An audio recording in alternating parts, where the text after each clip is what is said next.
قرآن خدا نے حضرت مسیح محمد علیہ السلام جن کے ہاتھ پر ہم نے بیعت کی ہے اس کو خدا تعالیٰ ان کو خدا تعالیٰ انعام کے ذریعے یہ خبر کر رہے ہیں کہ دیکھو اگر تم زندگی کے ہر شعبے میں خیر چاہتے ہو، زندگی کے بے شمار شعبے کی تعلقات زندگی ہے، انسان کو تجارت کر رہا ہوتا ہے، کبھی وہ ملازمت کر رہا ہوتا ہے، کبھی وہ جوان ہوتا ہے، کبھی بوڑھا ہوتا ہے، کبھی وہ کسی جماعت میں ہوتا ہے، بے شمار زندگی کے پہلو اللہ فرماتا الخیر کلہ فی القرآن، زندگی کے ہر شعبے میں قرآن کریم جو ہے وہ تمہیں خیر ہی خیر ہے، اس کے اوپر چلو گے، اس کے اوپر غور کرو گے، اس کی تعلیم پر عمل کرو گے تو خیر ہی خیر، خیر ہی خیر رہے، خیر کی راہیں کھل جائے۔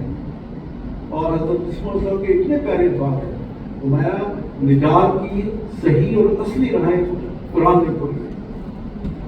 اب دیکھیں شروع میں خدا تعالیٰ نے مومنوں کی یہ خوشخبری دی ہے اللہ عالم، میری بات مانو، میرا علم ہر چیز پر حاوی ہے، تمہیں نہیں پتا بات کی، تم تو بالکل بے شمار چیزوں سے تم غافل ہو، ولا علم ہو، میں جانتا ہوں کہ کون سی چیز تمہارے لیے بہتر ہے اور کون سی چیز تمہارے لیے نقصان دہ۔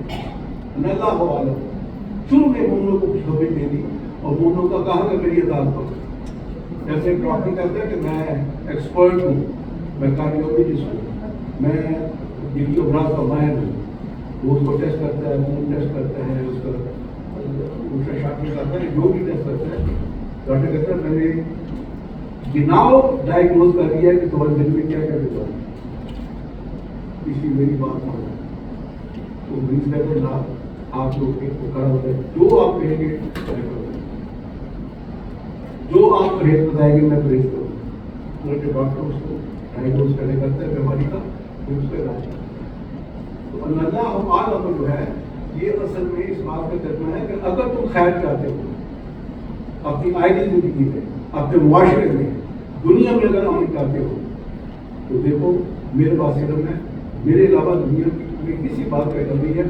بڑے بڑے سیاستدان ہیں دنیا میں، بڑے بڑے عقل مند لوگ ہیں دنیا میں، لیکن ان تمام کے اوپر میرا علم حاوی ہے، اس لیے الخیر کلہ فی القرآن۔ اب میں آج آپ کو چند چھوٹی چھوٹی باتیں بتاتا ہوں جس سے اگر یہ الخیر کلہ فی القرآن کا کیا مطلب ہے، تمام قسم کی بھلائیاں جو ہے وہ قرآن میں ہے۔ پہلی بات یہ ہے کہ اللہ تعالیٰ قرآن میں فرماتا ہے، فرمایا کہ نزل من القرآن ما هو شفاء و رحمۃ للمؤمنین، سورہ بنی اسرائیل کی یہ حکم ہے کہ ہم قرآن کریم میں شفا نازل کر رہے ہیں۔ ایک اور جگہ فرمایا شفاء لما فی الصدور، تمہارے دل کے اندر جو روحانی اور اخلاقی بیماریاں ہیں قرآن کریم اس کی مکمل شفا ہے۔ چھوٹی چھوٹی میں بیماری کا نام لے کے اس کی میں بتاتا ہوں۔ ایک بیماری ہے حسد۔ حسد ایک ایسی بیماری ہے جس کے بارے میں آپ صلی اللہ علیہ وسلم نے فرمایا کہ حسد نیکیوں کو اس طرح کھا جاتی ہے جس طرح آگ لکڑی کو کھا جاتی ہے۔ اس کی کیا وجہ ہے؟ ایک حاسد شخص جس شخص سے حسد کر رہا ہوتا ہے ہر وقت اس کے برا سوچنے کی، اس کو نقصان پہنچانے کی ترکیب میں سوچ رہا ہوتا ہے، کبھی لوگوں سے رابطہ کر رہا ہوتا ہے، کبھی لوگوں میں اس کے خلاف باتیں پھیلا رہا ہوتا ہے۔ اس کا ساری زندگی کا محور ایک ہی ہوتا ہے کہ یہ شخص کو میں نقصان پہنچاؤں۔ کیوں؟ اس کو خدا نے عزت دیا ہے، میں غریب ہوں، اس کی اپنا ایک ذاتی مکان ہے، میرے پاس مکان ہی کوئی نہیں، اس کے گھر میں باہر مرسڈیز ایس کلاس سے کری ہے، میرے پاس ایک شارٹ فاوے گولف ہے۔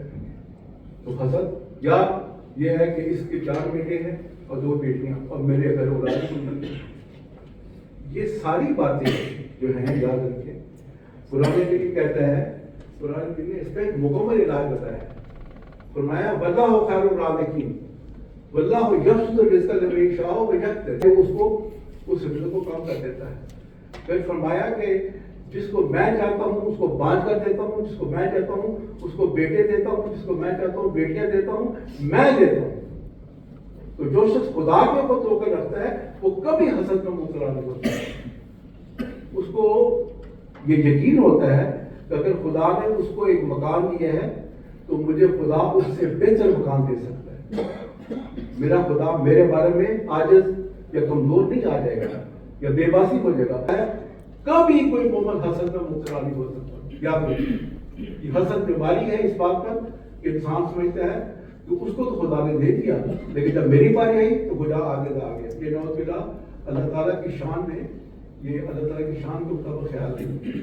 تو اللہ تعالیٰ نے قرآن شریف میں بے شمار چیزیں مثالیں دی ہیں, اس کو پڑھ کر اللہ تعالیٰ کی شان کو سامنے رکھ کر کبھی انسان کسی حسد میں مبتلا نہیں ہو سکتا. دوسری جو بات ہے وہ ہے قومی فخر. یہ بھی بیماری ہے. مجھے یاد ہے کہ میرے پاس مسجد میں ایک دوست آئے, ان کی بیٹی کا رشتہ ہم نے کیا.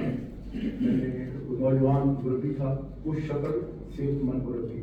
میں نے کہا مبارک ہو, بڑی اچھا رشتہ آپ کا. انسان کو جب پتہ ہے تیری پیدائش کیسی ہوئی ہے, تو پانی کے ایک حقیر قطرے سے پیدا ہوا ہے. قرآن شریف میں اس کا پورا ذکر ہے. اس حقیر قطرے سے پہلے مضغہ بنا, پھر علقہ بنا, پھر انسان سید ہو یا بڑا چودھری ہو جس کے 50 مربے ہوں. سارے انسان کی پیدائش ایک ہی ہے. ایک بڑا چودھری جس کے 50 سے 60 مربے ہیں, اس کی پیدائش بھی اسی طرح ہوئی ہے جس طرح اس لائی, موچی یا ماچھی کی ہوئی ہے. اللہ تعالیٰ نے قرآن شریف میں کمال کر دیا. میں جب پڑھتا ہوں تو کاشش کر پڑھتا ہوں. اور میں یا ایھا الناس انا خلقناکم من ذکر و انثی وجعلناکم شعوبا وقبائل لتعارفوا ان اکرمکم عند اللہ اتقاکم. کمال کر دیا. دیکھو یہ جو کوئی ذات بات ہے, کسی کو کوئی ذات ہے, کسی ذات ہے, یہ تعارف کر دیں گے صرف. اور پھر یہ بات ہے کہ سب کی پیدائش آدم اور حوا سے ہوئی ہے, مرد اور عورت سے ہوئی ہے. وہ کوئی اب ایک آدمی متکبر, میں جی 60 مربے کا مالک ہاں, کیوں کی ہے, اور تیرا دادا جڑا نا ساڈا نہیں ہوتا سی, ساری اپنا عربی ہے, الگ عربی ہے. کسی شخص کو, کسی کالے کو سفید پر یا سفید کو کالے پر کوئی فضیلت نہیں, کسی عرب کو غیر عرب کو کوئی فضیلت نہیں. اے تمام انسانوں تم سب برابر ہو اور تم سب آدم اور حوا کی اولاد ہو. ایمان رکھتے ہیں کہ قرآن کریم خدا کا کلام ہے, تو یہ شفا ہے. تو دوسری جو قومی فخر ہے, اس میں بھی خدا تعالیٰ نے اس کی جڑ کاٹی ہے, اس کی مکمل شفا ہمیں بتا دی ہے کہ دیکھو تم سب برابر ہو. تیسری بات جو بیماری ہے وہ میں بتا دوں, وہ ہے قول سدید. یا ایھا الناس قولوا قولا سدیدا یصلح لکم اعمالکم ویغفر لکم ذنوبکم. قول سدید سے مراد ہے کہ ایک ایسی بات کہنا جس میں کوئی مبالغہ نہ ہو. ہم رپورٹیں لکھتے ہیں اپنے اجلاسات کی, حضور کو رپورٹیں بھیجتے ہیں. بہت زیادہ فکر مند ہے, وہ یہ ہے کہ طلاق کے پورا بہت زیادہ ہوئے گی. وَمَن يُطِعِ اللَّهَ وَرَسُولَهُ فَقَدْ فَازَ فَوْزًا عَظِيمًا. جیسے صبح بتایا ہے کہ کامیابی اگر تم چاہتے ہو زندگی کے ہر شعبے میں, اپنی تجارت میں, ہمارے بہت سارے اہلی اپنی تجارتوں میں ناکام ہوئے, بلکہ فنانس کام سے ان کو بہت ذرا بھاری نقصان اٹھانا پڑا. کیوں؟ انہوں نے اپنی تجارت میں قول سدید سے کام نہیں کیا. پھر ایک بیماری ہے, وہ بھی میں آپ کو بتا دوں. ایک بیماری یہ ہے, اللہ تعالیٰ نے بتایا نا کہ شفا ہے. ہر بیماری, ہر روحانی اور اخلاقی بیماری کی مکمل شفا قرآن شریف ہے. ایک بیماری یہ ہے کہ وہ کہتے جی بڑی نصیب, میرا دادا صاحب العام کو میرا دادا کلا گیا سی قادیان, اسے بیل کر کے آیا سی, اور انہوں نے آ کے سارے پنڈوں میں نہیں لکھا سی. ٹھیک ہے جی, بڑی اچھی بات ہے. تم کیا ہو؟ تم ایمانداری سے بتاؤ کہ تم نے پچھلے 6 مہینوں میں کبھی فجر کی نماز وقت پر پڑھی ہے؟ کبھی تم نے فجر کی نماز وقت پر پڑھی ہے؟ یہ کہنا کہ میرے پردادا جان صحابی تھے, وہ اس وقت کہتے قادیان جا کے صاحب کا کہہ انہوں نے کہ سارے گاؤں کو احمدی کیا. میرے نانا یہ تھے, میرے پردادا وہ تھے. فرمایا لا تعذروا معذرۃ بالعذر. کمال بات کر دی ہے. یہ عیسائیوں کا جواب ہے. اللہ فرماتا ہے تم میں سے کوئی جان دوسری جان کا کوئی نہیں اٹھائے گی. حتیٰ کہ آمر صلی اللہ علیہ وسلم نے اپنی بیٹی فاطمہ کو مخاطب کر کے فرمایا, اے فاطمہ تو یہ مت سمجھنا کہ تو میری بیٹی ہے اس لیے تو جنت میں جائے گی. ہر چیز میں تو اپنے نیک اعمال کے نتیجے میں جنت میں جائے گی. تو فاطمہ نے کہا یا رسول اللہ آپ کا کیا حال ہے؟ اب میں بھی اپنے اعمال کی وجہ سے جنت میں نہیں جاؤں گا, بلکہ اللہ تعالیٰ کی رحمت مجھے